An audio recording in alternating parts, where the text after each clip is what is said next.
Book two coming back at you after a longer than expected hiatus. It's been very hot here in Texas. I'm sure it's very hot everywhere.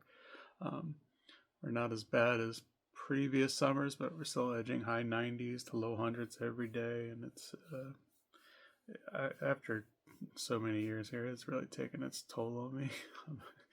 uh, so things start going slower no matter how hard I try. Um, since since I last posted, I did post a previous. I did post a video, but the audio quality was so poor. I didn't want anybody to struggle through it, so I took it down. And since then, I've taken on a number of books, which for me is a lot. Uh, for faster readers, it would serve as an appetizer, if that. But anyway, I finally finished with The Chaos Machine by Max Fisher. I discussed this book in previous videos in a bit more detail, but after a bit of a struggle, I finished it. It's not a difficult book to read in the sense of structure or anything like that, though it is very dense in terms of its page display. Um, it is a fairly depressing book. um, so that was getting to me a bit. Fisher gets into social media, its impact on people, the sub channels like Reddit or whatever you want to call it, in the group sub Facebook groups, and how the algorithm affects people going into them and pushing on YouTube. Uh, that's a really fascinating part of the book, and they're the ones who responded the least to any of the criticisms, no matter how horrible, uh, to what horrible events it led to. Um, so yeah, if you're interested in that, and Max goes deeper than your typical soundbite of algorithms are out to get you and stuff. Um, the AI is, it's doing what it's been designed to, which is create hits. It doesn't seem that it doesn't care. It's just, okay, people get excited and click on this, and okay, we'll just keep pushing more of this, and it's crazy how it works and crazy how fast it happened.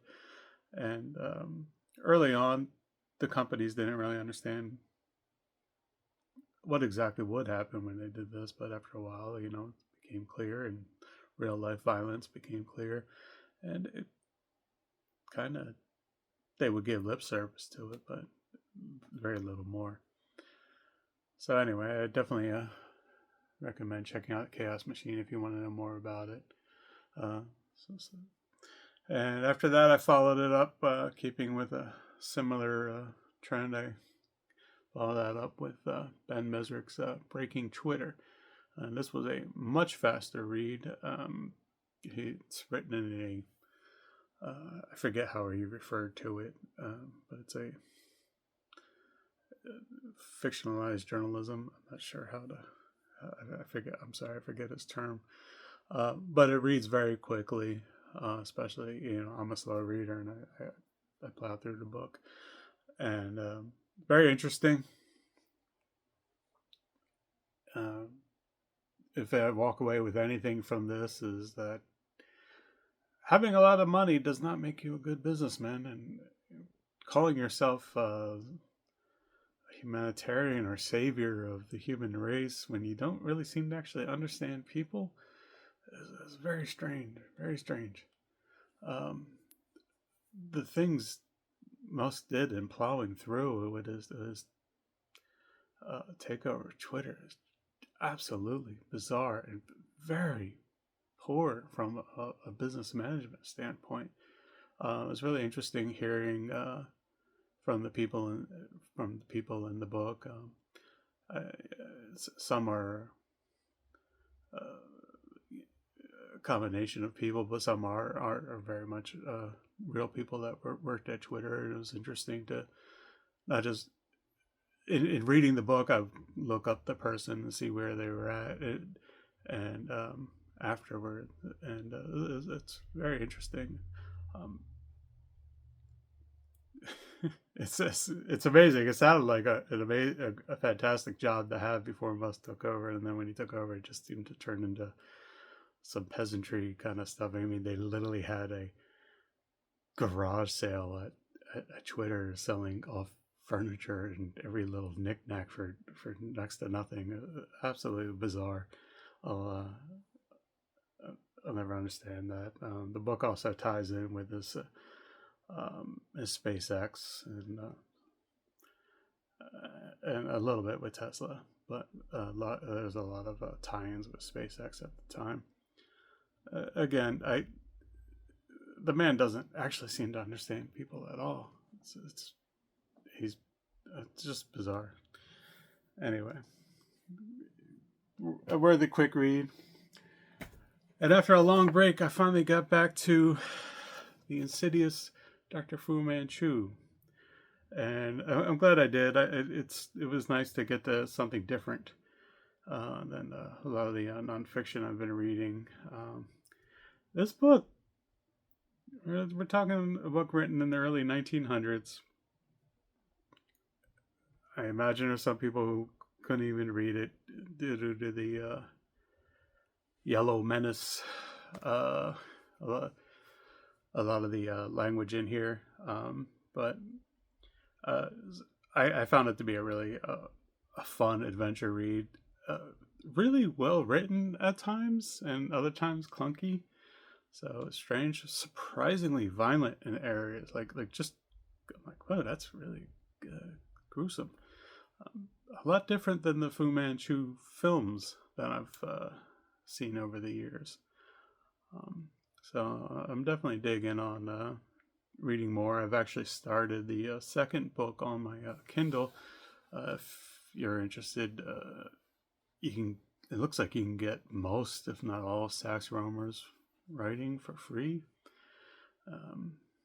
So yeah, I did start the second one, and right away I'm interested. The only thing I'll say on this one, there are times where it feels serialized, and apparently it was initially um, published in increments in the magazines.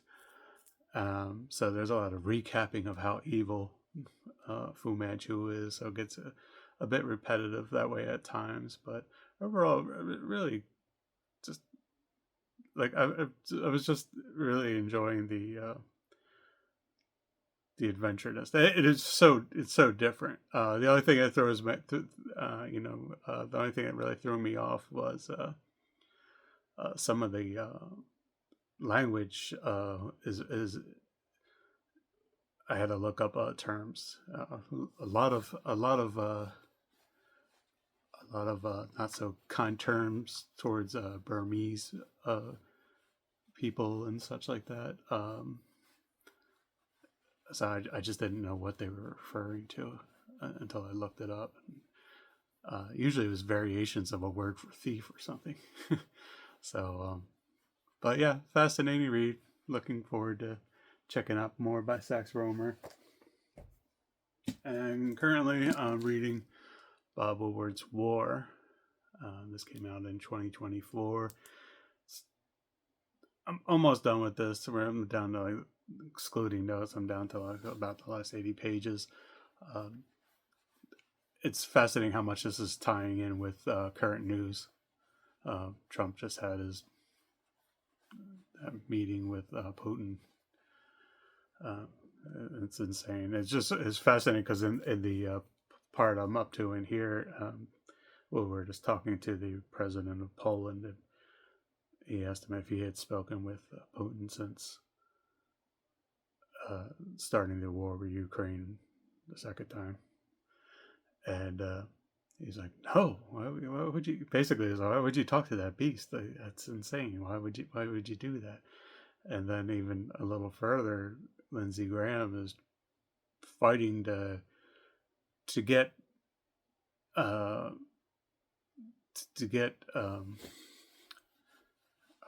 is the word? He's trying to get money for the fight in Ukraine, and Trump's against it, and he's arguing for the pros of it, and surprisingly really gets into like this only gets worse with Putin. This doesn't get better. You can't just give this guy whatever he wants, and now Trump is arguing exactly that. It's fucking insane. So anyway, like I said, this is just 2024, but it's tying in to everything that's going on now, and everything that's going on in Gaza, Palestine. That stuff in here is really interesting because it's so much more than you're seeing your average news reports and stuff. So yeah, glad I got this at this time, and yeah, that's good. Real quickly, got some pickups. I've only been buying stuff from the local thrift, which is generally 50 cents. So here we have a Barnes & Noble Classics edition of Jane Austen's Pride and Prejudice. It's a really nice, attractive hardcover. So looking forward to check that out. I've actually never read any of Jane Austen, shamefully. Sorry. Next up is a bit of a worn copy here, but this is David Morrell. I believe that's how you pronounce his name. Morrell, he wrote First Blood, which is commonly thought of as Rambo. So he's got a number of books out there. I don't really see him very often, and rarely in hardcover. So thought I'd pick this up. So, there's an author. There's David there. So, not sure if it's any good. Flip through some, seems like it might be okay. And we got a book by Mark Bowden. It's a pretty thick tome here. Hawaii, 1968. Hopefully I'm pronouncing that right. It's a turning point of the American War in Vietnam.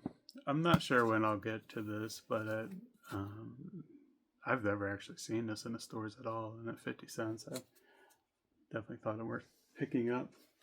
And finally, out of my own pile, I was digging through stuff. I came across some fun paperbacks. I don't know if I'll get to this for Garbogust, but we have the Executioner.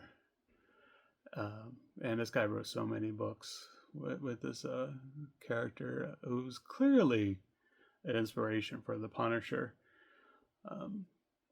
I read the opening a bit, and it seemed like cheesy fun. And then I got this. This is a very interesting thing here. It's a Star Trek novelization by Alan Dean Foster. I mean, God, the amount of novelizations this guy's written is insane.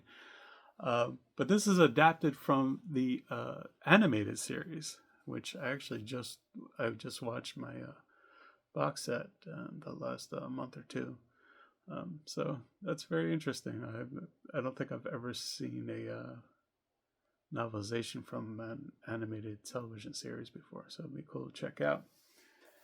All right, YouTube, I think that's it. I hope you're well. Bye.